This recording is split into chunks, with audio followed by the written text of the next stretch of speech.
Hi, I'm Roger Scamenia. I'm a winemaker and I live in Boonville, California. Boonville, it's a special kind of place. It has a cool climate, it's a great place to grow amazing grapes, but back in 1853, the area wasn't known for grapes, it was known for apples. Boonville in the Anderson Valley was an apple orchard. About 6 years ago, I got interested in making cider. Hard cider has a long and interesting history in the United States. It was actually the beverage of choice on the early American dinner table. But cider's popularity started to fade in the early 1900s. More Germans and Eastern European immigrants were coming to America and they preferred beer over cider.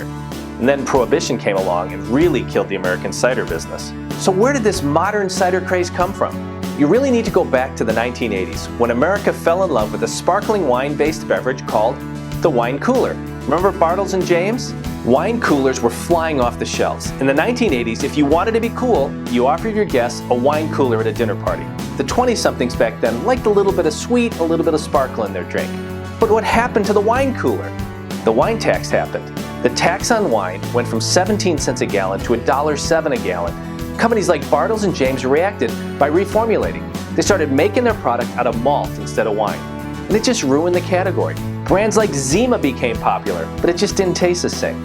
So that brings us to today, where millennials have created the craft beer movement.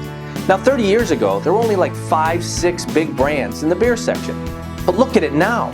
The demand for craft beer created an opportunity. Millennials are pretty adventurous beverage consumers. They drink more craft and upscale beers, but they're also health conscious and looking for a gluten-free option. As a fruit-based alcoholic beverage with nutritional value, hard cider is proving to be an exciting new category for wine drinkers and beer drinkers alike. As a winemaker, when I decided to get into the cider business, I knew I wanted to take the time to do it right. And that's a big part of what makes Bite Hard so special. When we make Bite Hard, we are really winemakers making cider. We're really proud of our cider. We make it with gumption and honesty. When you drink our cider, you know you're drinking something authentic. We make Bite Hard cider the old-fashioned way. We bring in apples like Gravensteins from Northern California and Brayburns from Washington State. We ferment cold and slow for about 30 days using 2 different champagne yeasts until the cider is bone dry. Then we add a proprietary fresh apple juice blend of pippins and wixins back in to round out the sweetness. And we use a cross-flow filter from the winery to make it clean and crystal clear. Having access to winemaking equipment truly makes Bite Hard different. Fresh apples, yeast, and gumption. That's what makes Bite Hard special. So it's my pleasure to introduce to you Bite Hard cider. It's available in 16-ounce cans and 22-ounce bottles, in both dry and semi-sweet.